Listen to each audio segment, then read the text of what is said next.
Good morning, Fort McMurray, Wood Buffalo, and the rest of the world. You've tuned in to the Mac City Morning Show. We're going to start the show off the same way we start every show off, with a moment of gratitude. I know you could be doing a million other things with your time, so the fact that you spend it with us truly does mean the world to me, so thank you. On that note, Tanner, hit him with the intro. How's she cotton, me loves? You're listening to the Mac City Morning Show.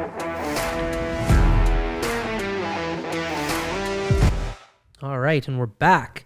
Okay, I'm excited about today's episode. It's going to be a fun one. There's no doubt about that. I'm going to say we're probably going to blow by the time. We'll try to keep it in the 20-minute mark, but I think that might not happen today, so hopefully you guys enjoy. As you know, I don't introduce my guests because they can do a better job at that than myself. So on that note, sir, can you please tell everybody at home who you are and what you're about? I was scared you're going to introduce me like that.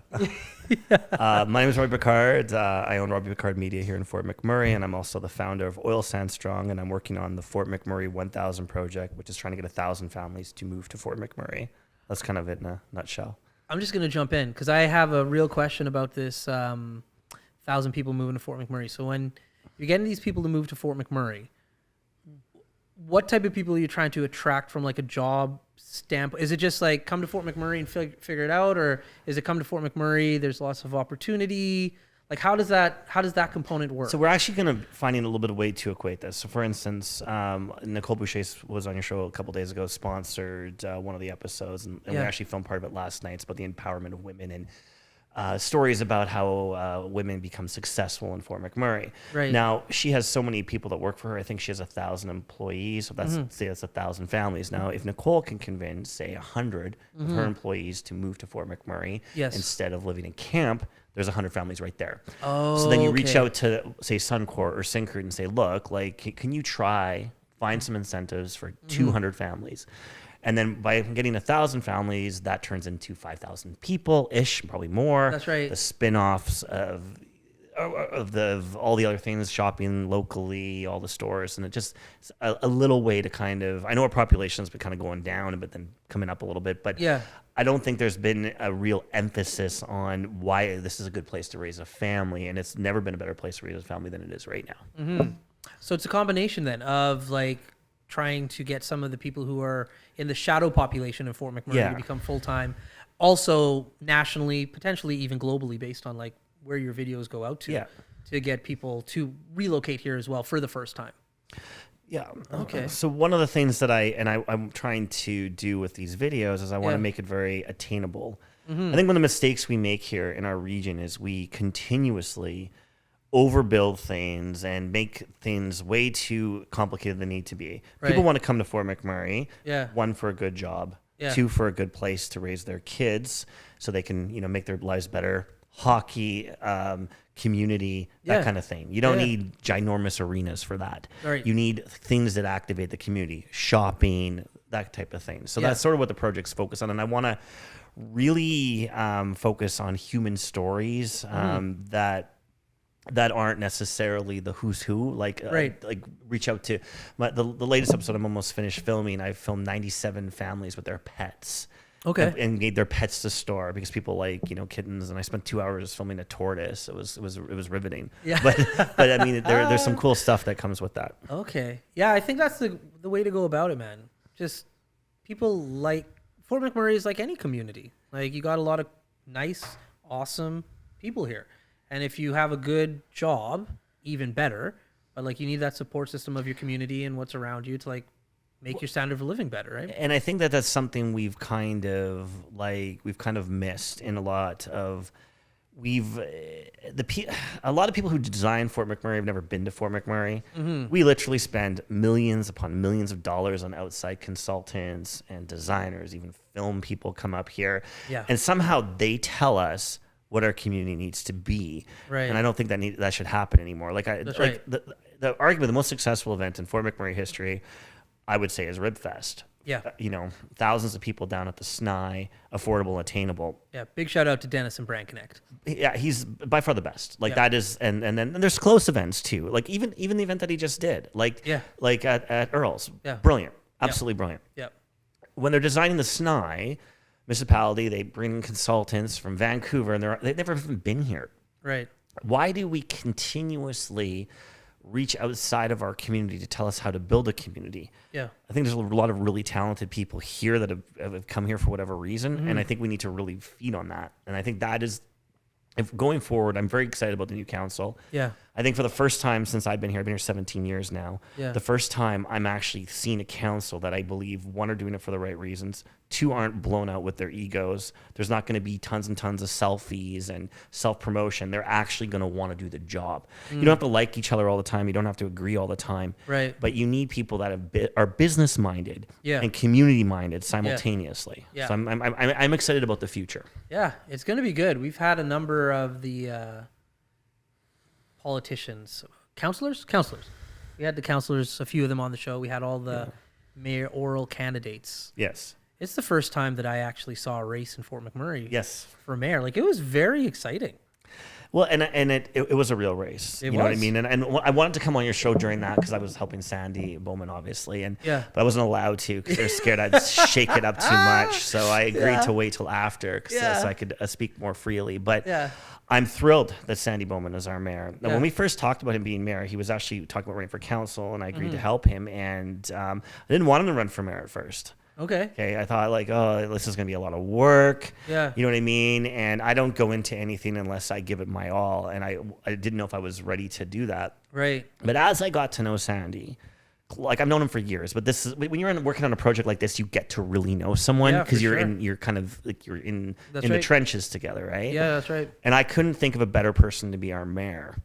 The discipline. So he's getting a lot better, but filming Sandy, he talks very solid. These MMA guys that can like break your neck in 2 seconds, right? Yeah. They have such soft demeanor when they speak, right? And then wimpy loudmouths like me, like we're really good at speaking and lipping people off, like. But he was just so, so I was trying to get him angry. Yeah. And when I was because I wanted him angry in this video, and I said to him, I said, like, Sandy, I'm gonna kick your ass. I'm gonna go, like, I was trying to. But I come on like MMA, and he just looked at me. He's like, hey, you couldn't kick my ass. Yeah, he's very chill. And that split second he did that, I realized he's the perfect mayor. Right.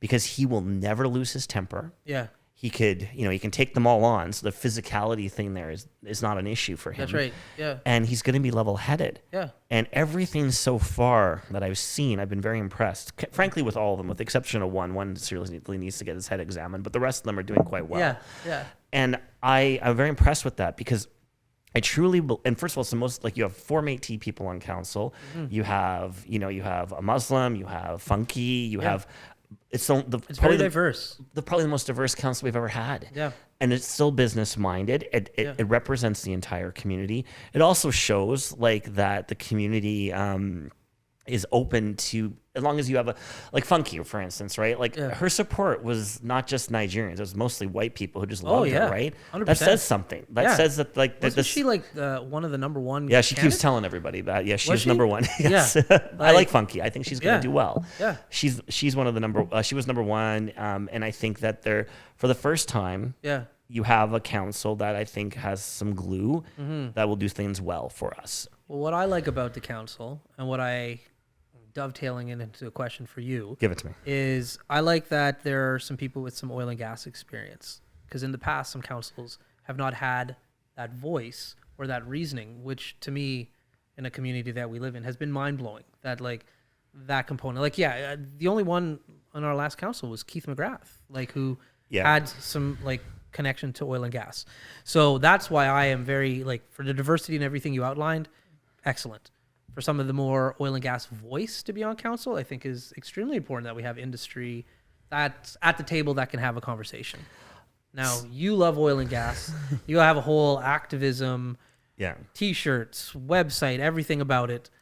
Let me hear about oil and gas, please. So I originally started the I Love Oil Sands movement in Fort McMurray. That was about 6 years ago, and then I had my national scandal. So I don't know what your national scandal is. I made a post that made international news about lesbians. My lesbian scandal from years ago. Okay. So then that I kind of stopped with I Love Oil Sands, and I started Oil Sands Strong. I picked up the pieces of my brand. Okay. And then my pinnacle moment, I suppose, was when I took Jane Fonda on in the parking lot of Moxie's. Okay. In February was minus, and that's sort of where I really, I don't know, I had a kind of an awakening. I I realized that this has to stop. And I'm happy there's not been a celebrity visit to Fort McMurray since Jane Fonda. That's right. Because Jane Fonda got destroyed. She got destroyed by Rachel Notley. She got destroyed by all the Indigenous communities here that didn't want her here. Yeah.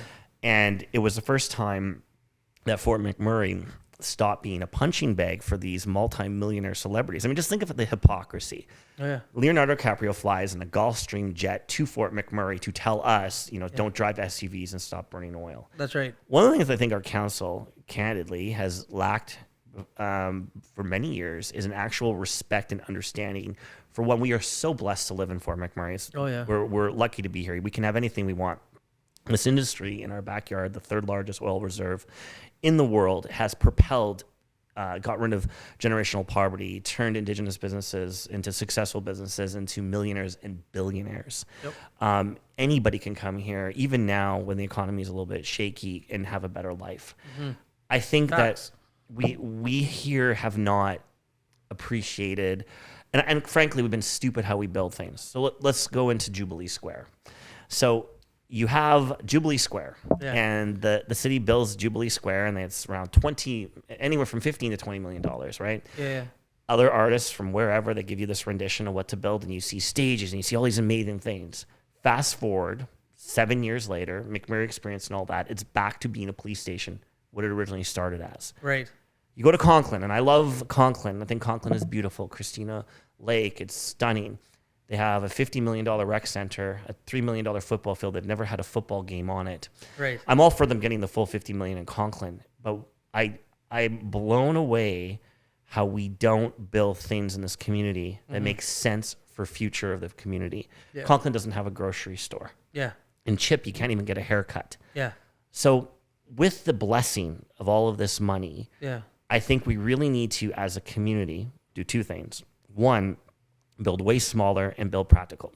The racetrack, instead of spending, $2 million on a weather catcher, which we tear down a few years later, give the racetrack some money so they can buy stands. Right. They had over 1,000 people there during the course of a weekend. People want that type of thing. Mm-hmm. Give the Arts Council that theater downtown and let them do something with it. That'd be sweet. That would really be sweet. 100%. Give the dirt bike track some money. Mm-hmm. Divvy up this money in this community so everybody has something that works. And the only way we can do that is ourselves. We have to stop bringing in outside consultants. Yeah. We have to stop, all of the money that has been blown from outside consultants and videographers and website developers and all that. What do we have to really show for it years later? Yeah. There needs to be a new opening in this community where we help our own, we promote our own people, and we grow our own. And if there's certain talents that we don't have that we got to farm out, you farm out the talent, bring it in, but you don't bring the entire agency in. Right. So that's sort of, so to my point back to oil and gas, we need a council that understands, so two things need to happen. We need to understand we're the smallest international city in the world. Yeah. And treat ourselves like a small town. Mm-hmm. But also understand that we are the most watched, the most vilified on the planet. That's right. All the carbon talk for global warming and climate change and all that, we are the pariah, unjustly, but they make us the pariah. For instance, David Suzuki yesterday, makes this big statement about he wants to blow up the pipelines. Now, I mean, anyone else says that, if anyone says anything like that, they're a terrorist, they get attacked, they get canceled. So I think the comms of our community, we need to, one, build our own community, understand we're a small town. Mm-hmm. But understand also that the international community is always watching us. Right. And we need to be cognizant of that. And the city themselves need to defend oil and gas. Yep. You can't just reap the benefits of it and have all these $100 million facilities and not understand that oil paid for that. That's right. So that's kind of it.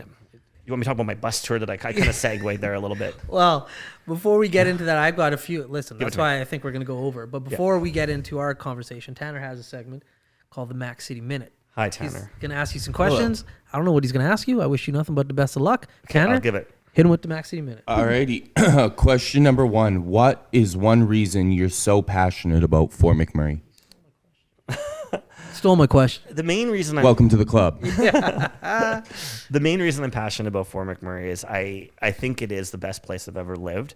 Yeah. Now, there's conflict in that. I think anyone who lives here has that conflict sometimes because it's not the easiest place to live. Correct. But if you actually want to make a difference here, opportunities are for anyone. You can do whatever you want. Doesn't matter what field, anything. And the people in this community, once you're warmed into it and you're part of the tribe in a sense, it's the most welcoming community. We're also very blessed to be here. We're the luckiest municipality and city in North America. Yep. And I think that that's a blessing. And I also don't like the way that I think it's been very unfair, the way we've allowed the media, the fake celebrity activists, environmentalists paint a picture of our community. Question number 2. What is your favorite part of getting to work with so many different local companies? That's a good one. I love my job. There's not the only time that I don't enjoy my job or what I do is when I burn out. My favorite part is helping. I don't know, like last night, I was with Nicole Boucher, and I watched Holly Forte made that video about residential schools, and that's the first time I've seen it before, but it's the first time I really watched it. Right.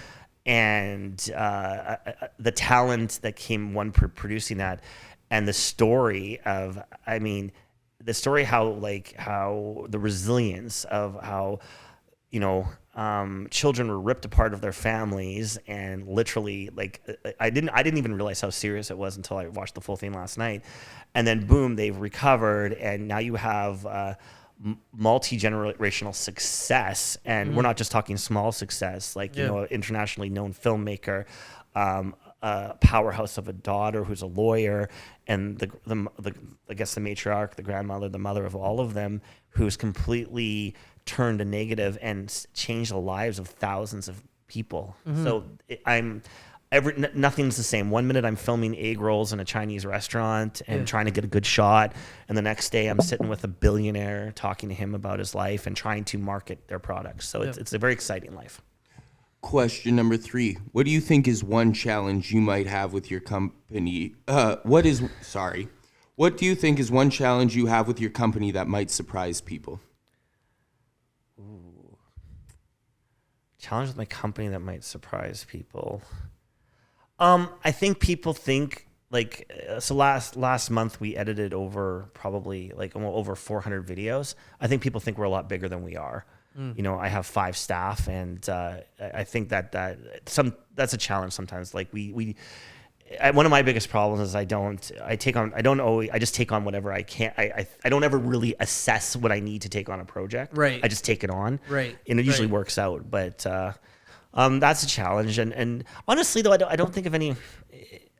Our biggest challenge in McMurray, I'll be blunt, is outside agencies from Calgary and Edmonton coming in here and trying to take our work and convincing the people that they're somehow better when they're not necessarily better. Right. That's a big challenge. There you go. Question number 4. I love it. What do you think is the most underrated amenity in Fort McMurray? The most underrated amenity in Fort McMurray is the amount of people who live here and drive 3 hours south to go to the lake, that go miles and miles away. We are surrounded by the most untouched boreal forest and beauty between all of the lakes, and Gregoire Lake, and even Mariana Lake, and Six Lakes. Yep. I don't think we truly appreciate the beauty around us, and I blame industry for that a little bit, because people are just so caught up in work on their day. Work is intense here. You're in your job. It doesn't matter what field it is. 100%. So on your days off, you don't really look around. You're like, God, I got to get out of here. Right. And I think if we took more of a time educating ourselves on the beauty, I never understood how great the racetrack was till this year. Little things like that, you got Clearwater, and then you've got the mouth of the Athabasca where they touch. And I sat there on the boat for an hour, and I'm like, well, this is just stunning. Yeah. Never mind Six Lakes. Yeah. So the trail system. Yes. And just even Mac Island and stuff like that. We're very blessed. Yeah, we are. And your final question. What do you think is one thing about Fort McMurray that would be a draw for any kind of person? For anyone, period. Honestly, I think if we step up a little bit and make our nightlife a little bit more exciting, get a few more local shops and stuff, I think Fort McMurray could be like a version of Banff or Canmore. I truly believe that. I think Six Lakes in that area rivals that. The beauty that's beauty that's unique to us Yeah. that you can't see anywhere else. So I think that all we need to do is just a little better job of making it better to be here. You know, if everyone like the nightlife a little bit better, have a few more little things, and then I think that could help a little bit, make it exciting. But and I think the other thing too, like we need to work on is just small things, like things that people, we don't need giant arenas. We need little things. Right. And those have been your 5 questions. Thank you. Killing it, Tanner. Thank you. So you got something you made a pretty sick purchase lately. I did, And you yes. have like a little adventure you're going on. Maybe not little, because the purchase wasn't little. You bought like the coolest black bus.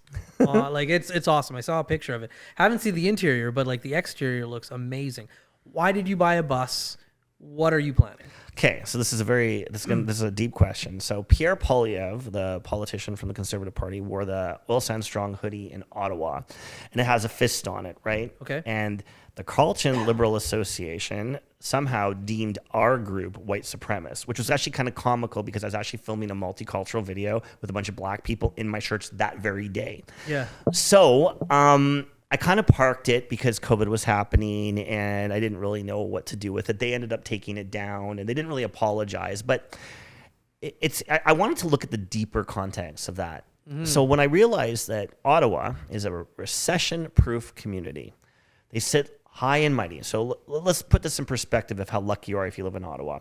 If the country's broke, they borrow money. If the country's great, they get the tax revenue. All the jobs in Ottawa are pretty safe. There's always going to be a government. There's always going to be an opposition and the Governor General and the Supreme Court. Yeah. And I thought how obtuse and ignorant and out of touch they were to call Oil Sands Strong and myself, a gay Métis business guy from Fort McMurray, the farthest thing from a supremacist in any form, but paint our entire community with that brush.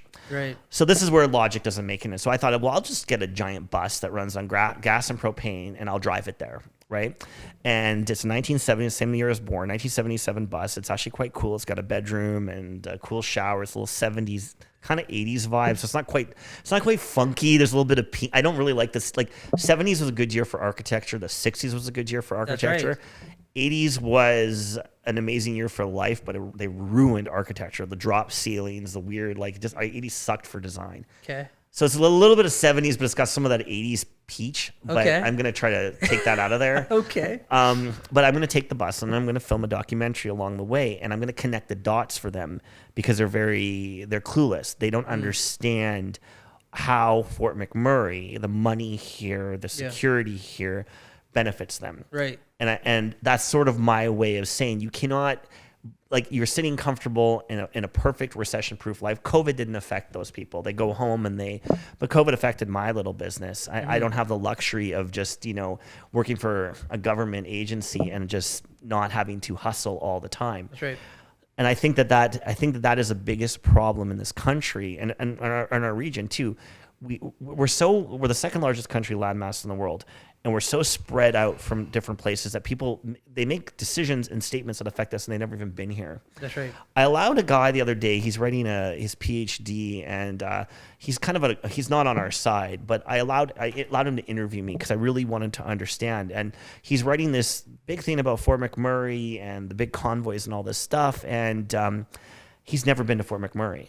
Yeah. The amount of people that have not been here that make decisions about us and tell our story, it's insane. And, it's on a global scale. Like it happened, like with that lesbian post, like a lady in England did her doctorate on me as well. I've never even met her about my post and my motivation behind it and what I was thinking, but never reached out to me. Right. So the idea with this bus tour is I'm going to go town by town. I'm going to drive all the way down to Calgary, Lethbridge, and I'll stop along the way, do interviews, and then slowly make my way through Manitoba, then Saskatchewan, then Manitoba, and then Ontario. End up in Ottawa. I'm going to go to that riding. I'm going to have a mini rally there. And then I thought I'd just stop there, maybe just leave the bus and just make, like, they can put it in a museum or something. But then I kind of thought, I'm actually serious. I'll find a way to do it. I know you're serious. I'm listening. So then, but then I thought, why not just take the bus all the way to St. John's, New Brunswick, where the plant is? Okay. And where that's ultimately where the Energy East pipeline should be. Right. So that's the idea, and I'm gonna tell the story along there. Danielle Smith is gonna meet me, and I'm gonna interview people, and I think Brian Jean might jump on the last leg of the trip. But Oil Sandstrong and myself personally have always been tried to be as nonpartisan as possible.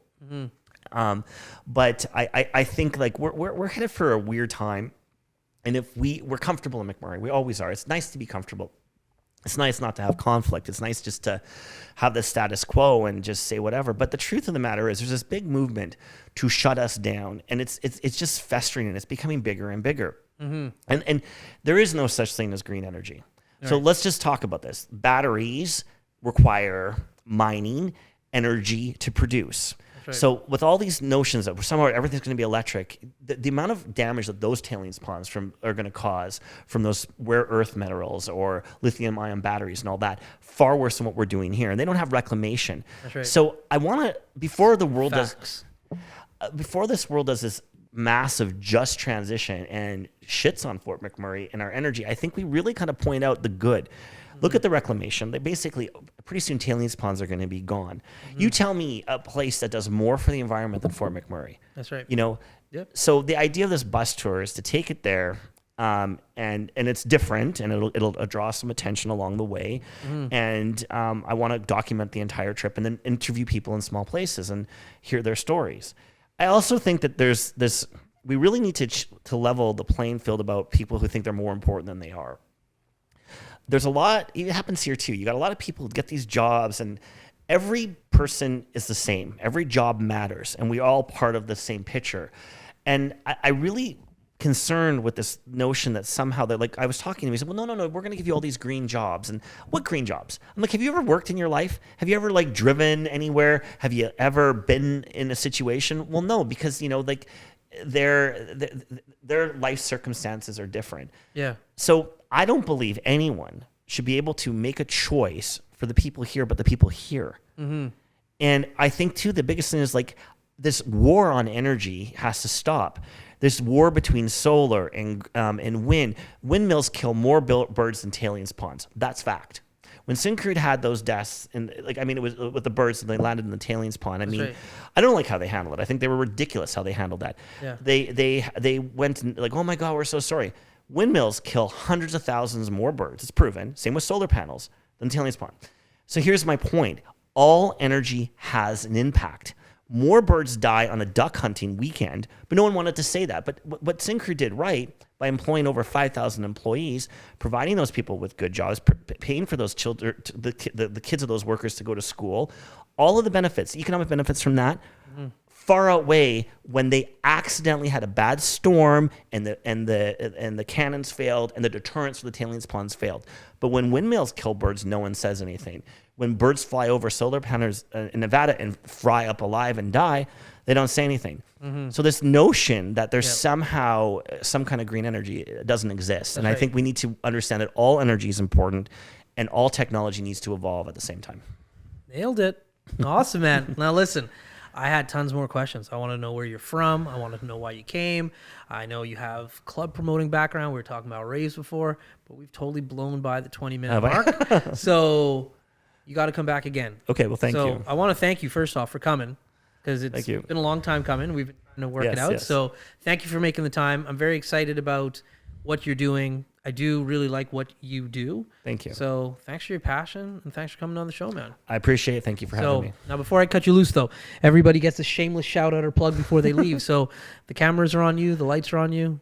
Have fun. I get my shameless plug right now. Yep. Okay, it's real simple. I need to sell a ton of shirts to pay for this bus tour. So go to 4G Motorsports or the Urban Market or McMurray TV, and you can buy shirts. There we go. Awesome. Well, Fort McMurray, Wood Buffalo, the rest of the world, that's been another episode of the Mac City Morning Show. Thank you so much for tuning in. It really does mean the world to me. I hope you're having a great day, and we'll see you tomorrow. Okay. Peace.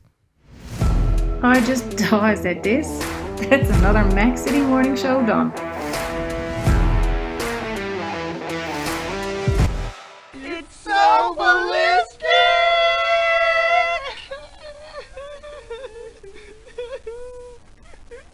Talk about quenching your ugly thirst.